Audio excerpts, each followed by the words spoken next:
Hello and welcome to Absolutely Not. My name is Katrina Stroll and my pronouns are they, she, he, and I'm so grateful you are here with us today. Real quick, if you appreciate the work that I do here or elsewhere, please visit the Support the Mission page of my website. There are several options to choose from to support my work, so just choose one. The keywords for this episode are white supremacy, decentering, and exploitation. I encourage y'all to look up the definitions of these words and compare them to the definitions you carry with you on a daily basis. If you need help comparing, please let me know. This episode is sponsored by BetterHelp. BetterHelp allows you to connect with one of 24,000 licensed therapists in a safe and private online environment. You pay a low flat fee for unlimited therapy with your therapist. Visit www.betterhelp.com/absolutely-not for more information and to get 10% off your first month. This link can be found in the show notes. Today's episode is titled, How Very White of You. That amazing title is brought to you by my amazing special guest, Josh De Leon, him. Josh is a DEI consultant, community organizer, and activist based in Southern California. He is an experienced facilitator and conducts comprehensive DEI assessments, having worked with a range of organizations to drive DEI efforts, impacting thousands of employees. Outside of consulting, Josh is involved in social justice work in the greater Los Angeles area, including racial and environmental justice issues and advocating for Filipino and Filipinx Americans, and is on the board of multiple nonprofits. He identifies as Filipino American and a child of immigrants. Josh, thank you so much for being here today. Thank you, Katrina. I'm really glad to be here. I'm excited. A lot of people loved your title. I love the title of this episode. Could you kind of explain where this title came from? I think it came first as a joke and second as a truth. Being in nonprofits, being in the private sector, being in academia for a little bit, just being in the world as a person of color, there are these little things, these moments that remind you that your position is not central, that your experience is not the default. And I kind of threw up my hands at one point and said, how very white of that, right? How very white of this. And all of a sudden it sort of helped, I don't know, it helped kind of clarify and put some light to some of these traits and tropes. I've got a whole bunch of examples I can walk through, but there are certain, I guess, lived experiences, certain embodied behaviors that come in a white supremacist system. And I think it's very easy to talk about white supremacy in terms of large structures, right? So criminal justice system, we can really point to the disparate outcomes there. When you look at how, the tax system is set up and how it's not as progressive as it should be today, right? You can point at white supremacy and there, we could point at all these places. But what about the lived experiences in a workplace with your coworker, right? What about the day-to-day experiences interacting with let's say a filmmaker making a documentary, or let's say a nonprofit leader evaluating a program? All of these places where, it may not boil all the way up to, the nonprofit industrial complex, but it might speak to how one person or one team manages. You see that there too. And I think we have a little bit less ability to grapple with that now. And so trying to kind of give us that next layer of granularity in where white supremacy can filter into our experience and add a little bit of humor to that too. Because the humor is needed, or we'll just cry the whole time. What I love about your description is the default. When we are growing up in America, where the melting pot and everybody lives peacefully, nobody explains the default to us. They say, this is how life is supposed to be. When did you realize what the default was? I think I was given hints and pieces formally and informally. So formally, as a Filipino American, the first time I saw my identity in a textbook was, I think, middle school history. It was world history. We were learning about the United States, and it was a paragraph in relation to the expansion of basically American empire, right? And so that was the first time I saw myself, learning that and seeing that representation. And it was in the context of domination, right? And I think further than that, I remember doing a family tree project in school, and that being, a really exciting thing for a lot of students. They were tracing their lineage to, like Germanic chieftains and English lords and all this stuff. And my family doesn't really have, a lot of that was lost in a fire in the Philippines. So a lot of those family records are gone. And furthermore, I felt I didn't feel as excited about, seeing Filipinos on in one island of the Philippines for generations, and then maybe some Portuguese from like colonization, Spanish from colonization, compared to peers who had hundreds of years of history that they could tell about the places their ancestors were from. And so I think it's moments like that, and that feeling of maybe disappointment, maybe shame, that I can look back and say, oh, that was a strange thing to feel at age 5, 7, 12, right? And yet I did. And so I think those are moments in retrospect I could recognize it. I didn't have the language for that then. I didn't have the tools for that then, but I definitely do now. My heart is breaking into a million pieces. Similar experiences, similar experiences. And there are so many of us who these weird projects we have to do, but colonization is not accepted as traumatic. Like it's not defined as a traumatic experience that is passed down from generation to generation. We have lost so much to just the mass genocide of indigenous peoples and the whitewashing of history that it's insane. And it just keeps passing down. And the feelings and emotions that you just expressed from even a childhood, like if that ain't trauma, baby, the fact that you can picture that clearly in your brain that happened, when did you, or at what point in your life did you say, those are not mine to carry on to? Like that definitely the responsibility of those emotions belongs elsewhere. I think in a way I'm still learning and unlearning that, right? I think I can point to some moments, I think in college when I actually learned the word intergenerational trauma. I think that was incredibly powerful because I could finally name it, right? And that act of naming, that gave me the ability to create a little bit of kind of like distance, I guess, a little bit of distance between where I can intellectualize and process it. And I tend to be a very like process thinker, systems thinker. So that helped me because I can say, oh, okay, these raw emotional responses that are valid have a historical reason behind them, have a legacy behind them. Finally, I can put name to this in a way that wasn't localized to me, but was really shared in community, right? And it is in that act of community care that I felt much more empowered. But even though I had that mental kind of framework to approach it, that still takes time, right? It still takes time to inculcate and practice and maintain. And so I don't think I've like mastered it now, but I definitely, having the language, having the tools, and having people in community who are willing to talk about, share about, and struggle through the same things, that's made a big difference compared to, I think, the very unformed but visceral responses that I had as a kid, where I didn't have the tool set, didn't have the language, and I didn't have the peers to be able to look at this and say, this is wrong and it's not my fault.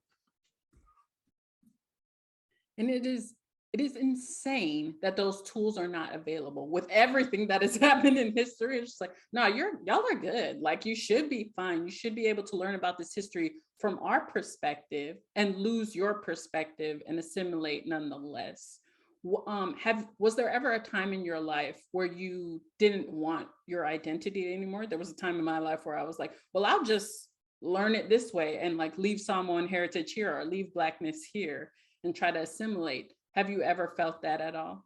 Absolutely. I think one of the ones that is kind of sad in retrospect, I was a really prolific kind of like, short stories and poems. I liked writing a lot as a kid.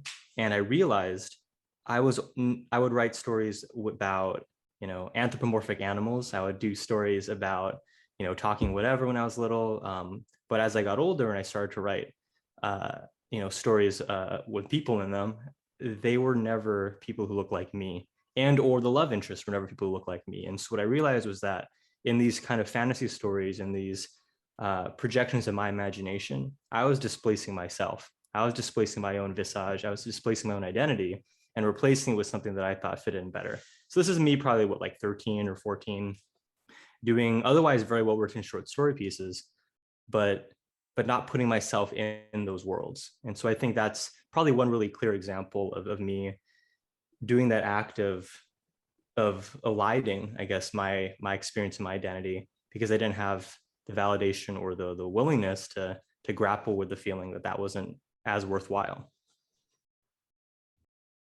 Man, this is, oh, I guess I'm not healed all the way. I mean, I know that. I know that already. But yeah, there's so much healing that has to be done when you are expected to reflect people who are centered in all spaces, in every space, in the media, in writing, in fantasy worlds, in the love interest world. It is wild.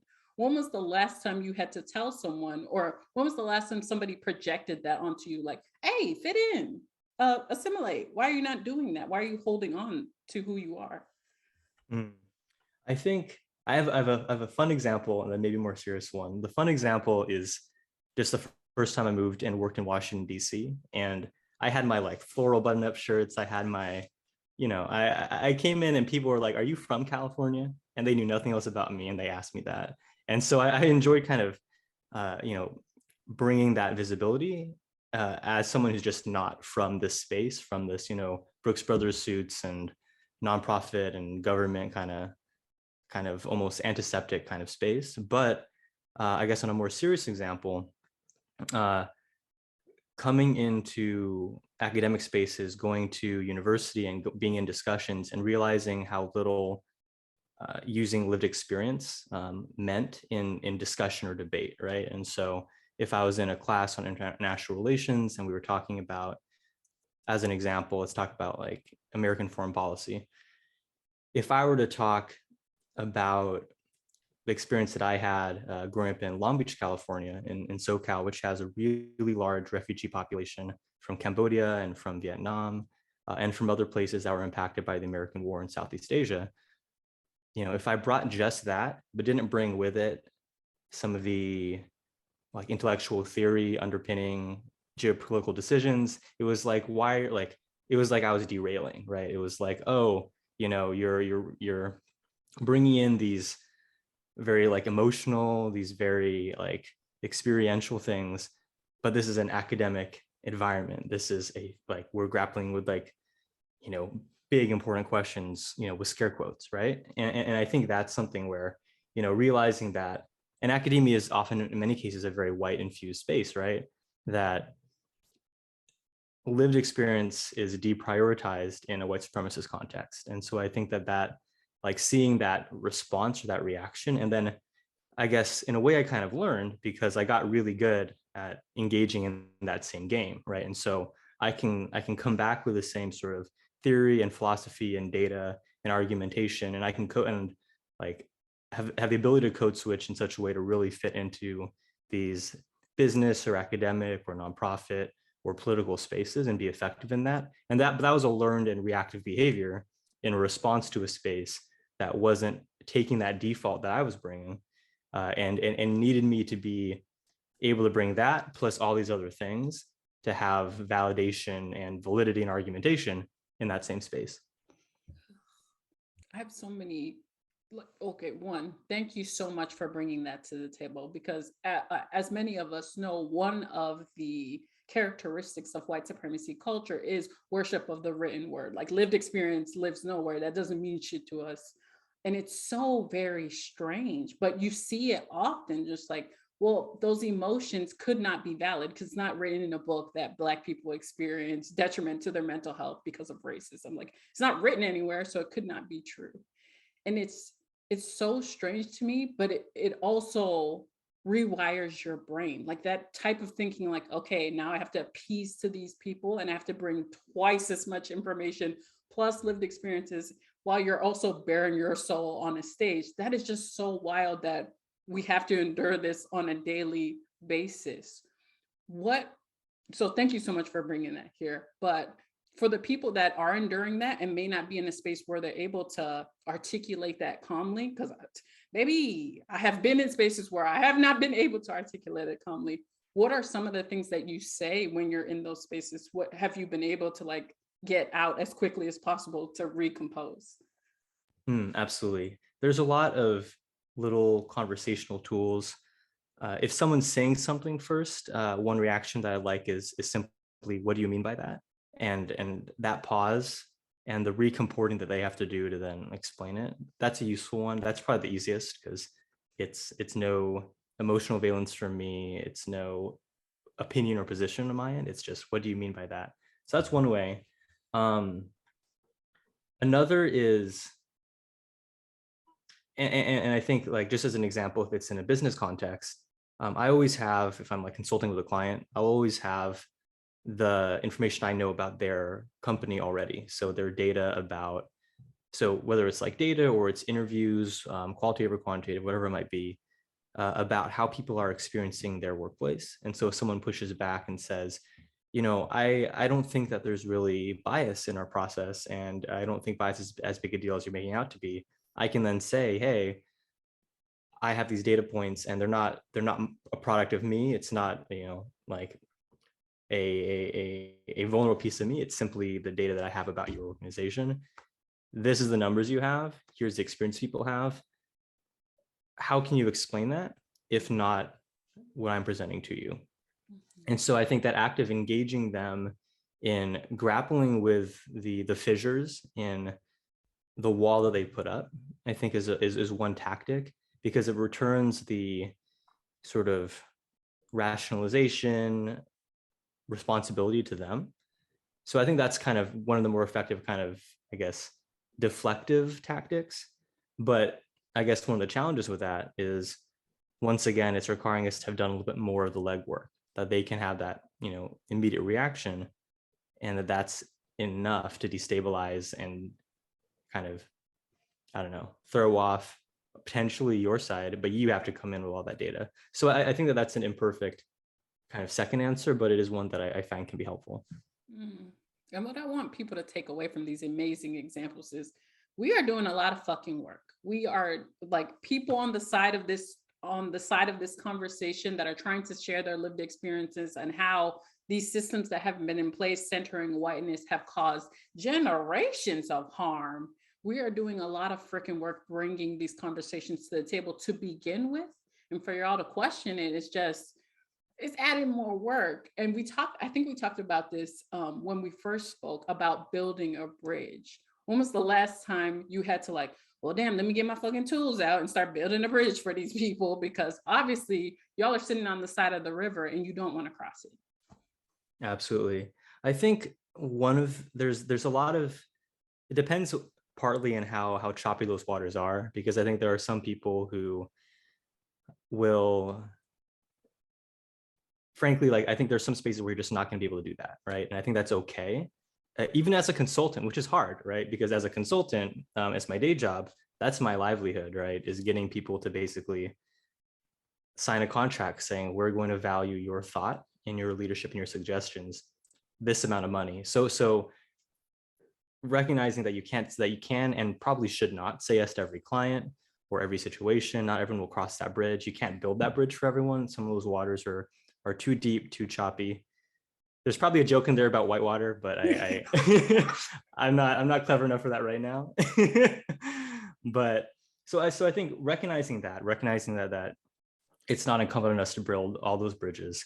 I do know that because I sit as both a DEI consultant in my day job and as a community organizer outside of it, that I think, disproportionately likely to be in a space where I am doing that active building, that active bridge building. So I've kind of chosen that pathway. So I recognize that, what I choose to build a bridge through or towards probably is not and should not be most people's, right?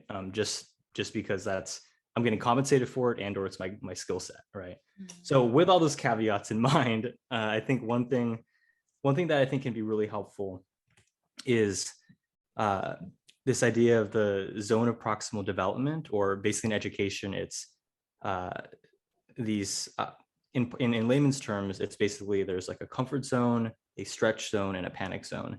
And I think that doing that quick triage with someone you're working with or trying to educate or trying to support is getting that quick sense of, where is that quote unquote panic zone? Where is that edge of their proximal development where they are not actually going to be able, not only will they not be able to learn, but they'll also have a visceral defensive reaction. So when you see a lot of the reactions around critical race theory, for example, you see a lot of the reactions at, school board meetings, like that emotion, that really like virulent, charged emotion, that's someone getting pushed beyond what they have the scaffolding to process. And they're greeting that with the full force of their confusion and their pain. And it's a problematic pain. It's a pain that's been projected onto the wrong folks, but it's a real thing that they're feeling, right? And so I think that quick triage to figure out, where can people go and what scaffoldings need to go next. One thing I used to do in trainings would be, and this would be for like a very 101 level, very basic, but well-meaning, like mostly white audience, would be to open with a demographic dot map of the community that we're in. So if I'm doing a training in Chicago, I would show like the Chicagoland area. If I'm in New York, I would show however many boroughs that we're in or around, and ask them as we kick off, where are you? Where are we now as we're working? And what observations do you have about that? And just to start there, very basic. And oftentimes they bring to the table, if they're, let's say, a senior manager at a like labor department, like office in whatever city, they'll say, oh, wow, my neighborhood is entirely white. And for them to kind of name that on their own, that's helping. That's one part of that bridge, right? Because if I were to do a lecture, honestly, like it's not always, there's going to potential, you're not going to know where people are on that sort of development zone, right? And so then you can be setting yourself up for a backlash later, or a reaction later, because someone is going to be harboring all of these really visceral, problematic, and unresolved reactions. And if it's a lecture, they're just going to hold that for 90 minutes and then blurt that out in like a deeply racist way, in a way that they haven't clearly reflected on the stuff, because they haven't had an outlet to recognize how they physically in their own body are a part of this history, right? And so every time I'm doing like a training or a workshop or consultation, I'm always thinking about, at each stage of this process, when are you grappling with your place in history, with your place in the community you're in, with your place in an industry that's probably very problematic.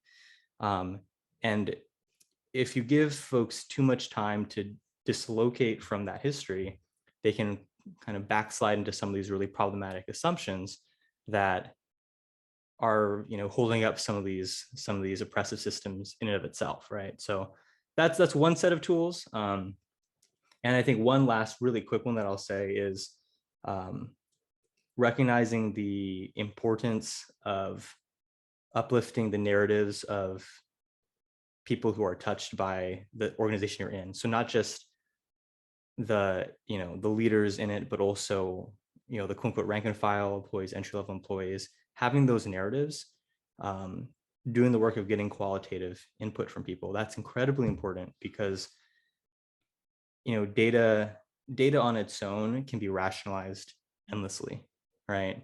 And so even though there's this kind of white supremacist sort of deflation of the value of a narrative or the value of a lived experience, you still want to gather that, you still want to have that, both for your own propulsion forward, but then also because as you shift a culture towards a more equitable space, those narratives will help charter that journey.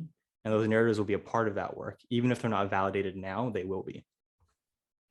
Even if they're not validated now, they will be, because you cannot practice white supremacy and also try to extract it at the same time. So you need to do the opposite at some point in your processes.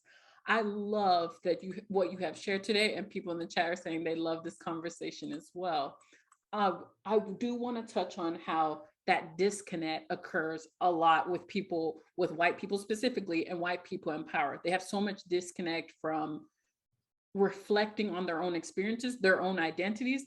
Maybe we focus on identities and cultures a lot because we have been raised in these identities and cultures. They have been ambiguous for a long time. Like, they get to be white, they don't have.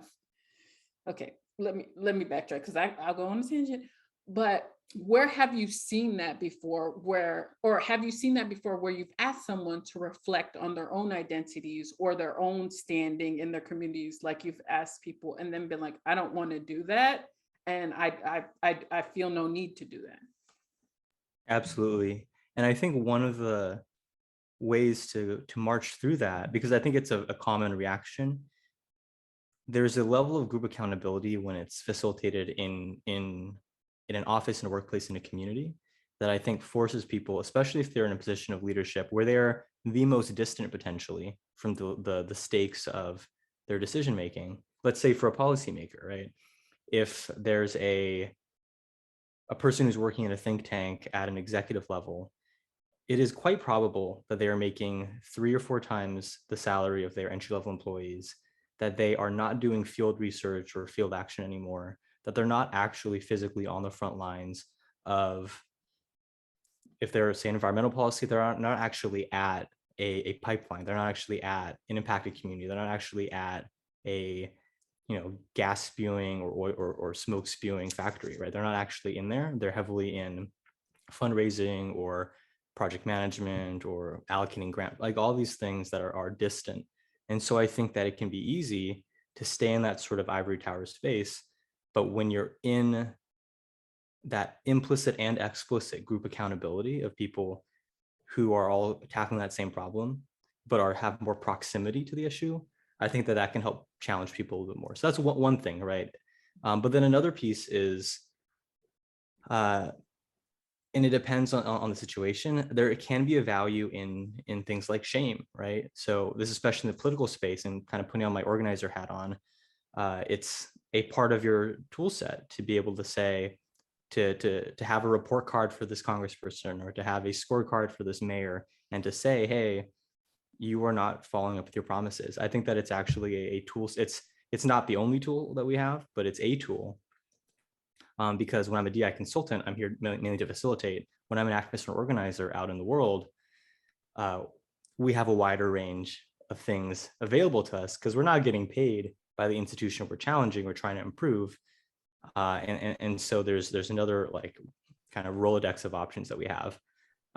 So there's a little bit of that triage that I mentioned earlier, right? Where there will be those who are not going to get there, even when confronted with deeply felt lived experiences, even confronted with powerful and unambiguous data, even when confronted with a generation of best practices. Because the reality is most DEI efforts, we have lots of research behind them. Most public policy that's more equitable, we have lots of research behind them.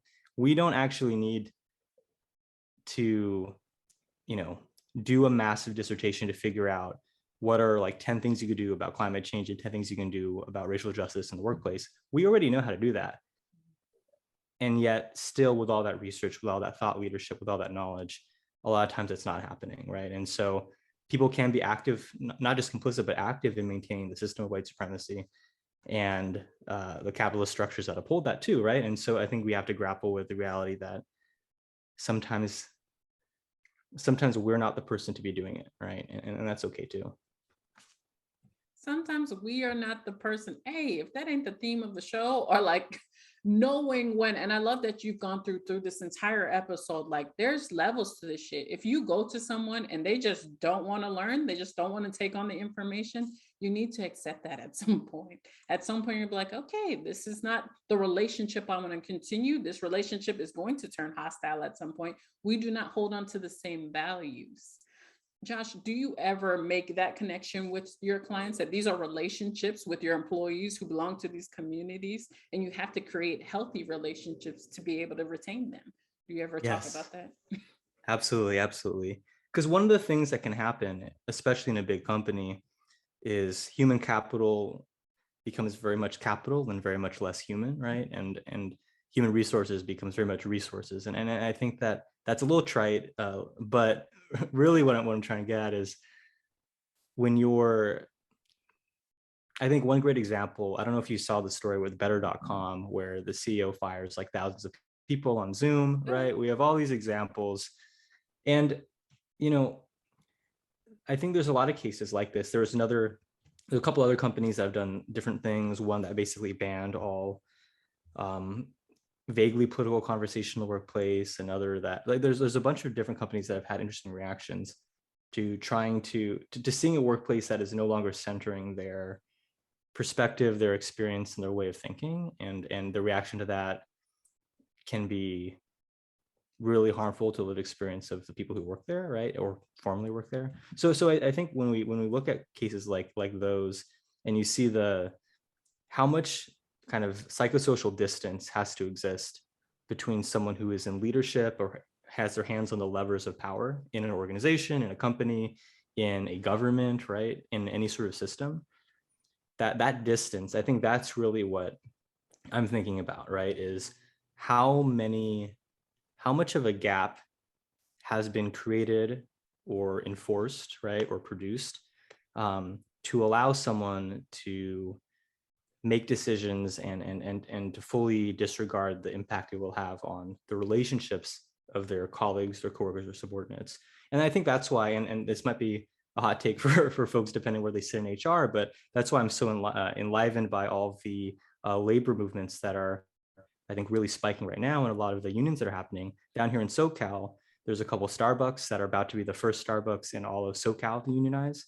And so I think that's an example where union power, just as one of many examples, like union power is a form of recognizing that sometimes that gap is too big to cross, through simply the power and the impetus of the entry level or the frontline workers, and that sometimes you need to create a structure, a collective, right? That's the point of unions, to be able to hold that back. And there's I don't want to call it like the company specifically, but there was a company that had this, I think it was a podcast or something out, or maybe it was a blog, where they basically used their DEI leaders to say, oh, we don't actually need a union because we have equity and inclusion, all this stuff. And I don't think, like, I think the DEI and labor, they should never be treated as oppositional. They should never be in conflict with each other, because both are concerned with issues of equity, and labor is a form of equity in the workplace, right? So at least in my mind, right? And so I think that's an example where sometimes you need to create these resistance structures or these collective structures because that gap is too large on its own. Oh, Josh, man, wow, the words. The first thing that came to mind was like opposition cannot equal healthy. So if at some point we are at opposition in this relationship, how are we gonna be healthy? Like, how am I going to feel whole here or safe enough to be my authentic self in this workplace environment? If we are at opposition at every single thing I need to survive my living way, we can't be. Thank you so much for talking about how we need to assess the distance, we need to assess the waters, we need to assess if we even have the tools to build a bridge. Because if y'all are not building with me, how are we going to build this bridge? For the people that are listening to this episode and are going to go into their offices tomorrow or their workplaces and say, you know what, I've been building this bridge by myself, y'all need to start bringing tools. What would be the top 3 tips you would share with them about having those conversations? Absolutely. I think one tip would be to have your community or your allies or your confidants in place, right? Because whether the conversation is going to go great or terribly or anything in between, you want your community there for the best and the worst of that, right? So I think number one, having that group in mind, and also because I think there's a level of maybe polishing or honing or sharpening that you can do when you have those allies. So never go it alone when it comes to this work. And there'll also be the people who can defend you if you get the blowback that is unfair but possible in a space that is resistant to change. So that's one. Number two, have a sense of the behind the scenes culture and incentives of the organizational system you're in. So what I mean by that is, if you're at a nonprofit, you can check the tax forms. Those are all public, right? You can see who's funding, you can see the salaries of your leaders, all that stuff. You should look at that, right? You should say, all right, this organization that is dedicated to this mission, they're heavily funded by X, Y, and Z group. Here are probably some of the prevailing, or here's who's on the board, right? Like, what are these spaces that I think as a day-to-day employee, we might only see our manager or direct report or direct supervisor, a couple team members maybe, right? But if we don't have that sort of understanding of the dollars at play and the structures and the names at play who are really uplifting or upholding what they're doing already. I think that we can miss out on stuff. So for example, there might be some battles you can't win if 3 of the board members and all the top funders are focusing on this thing. But then there also might be unexpected bedfellows, right? And so I think knowing those structures, incentives, financially, clout wise, all those things, having that kind of understanding. And then I think the last one, and there's probably go on, we probably could go on together and do 10 more, but I think the last one that I would say is giving yourself a sense of grace and of space in this. Grace because as you mentioned, I think really powerfully, Katrina, a lot of the folks who might be feeling like they're an island, even if we make it from an island to an archipelago, like that's still not, that we're still surrounded by a lot of choppy waters. And I think that one of the challenges that can happen is that we feel like we have to save and serve everyone like us at the workplace in one fell swoop. And we probably can't. Maybe we can if we do really well, but it's okay if we don't. And then for the space part, I think there's a lot of imagination, a lot of creativity that comes with giving ourselves pause, breath, distance, space, physically, mentally, whatever else. And so like sitting on something for 10 hours straight might not actually get you there. And, booking 5 consecutive meetings with every single leader to try and get them to agree with you can have that really extractive and sapping effect for you, right? But then recognizing that space is a part of change, right? And that having healthy distance and to be able to close that gap of your own accord, I think those are the kinds of things that will help us sustain in this work, right? Because if we're not being sustained in this work, it's a flash in the pan, but there's no fire. So that's, yeah, grace and space, I think I would close with for now. Oh, a younger version of myself desperately needed to hear that, because I'd be in workplaces and be like, why are y'all not shouting with me? Like, shout with me. And you can't wake people that don't want to be awoke. They don't want to yell. They're trying to pay bills and stuff. So me tearing myself down or like working myself to the bone in an organization that clearly was not a best fit for me, just to kind of save other people, that was detrimental. It does nothing. It literally does nothing. Thank you so much for giving us that, because a lot of us needed to hear it. Before we go, are there any last minute sprinkles that you'd like to share?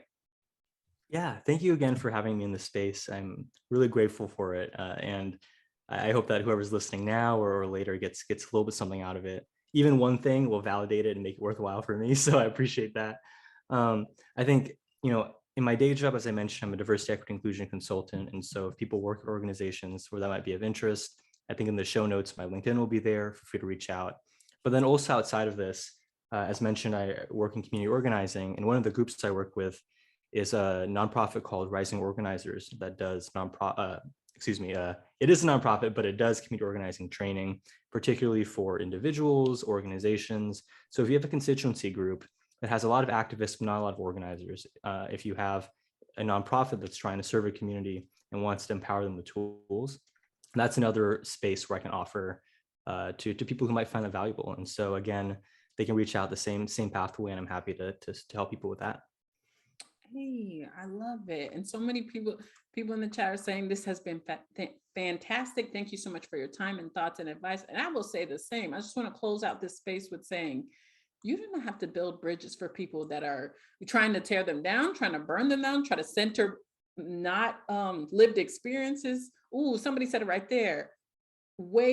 Way more than one thing was taken away from this, and this is so valuable. You are so valuable, and you don't need to put in time and work into people who are not willing to do the same. So thank you so much, Josh, for sharing that here.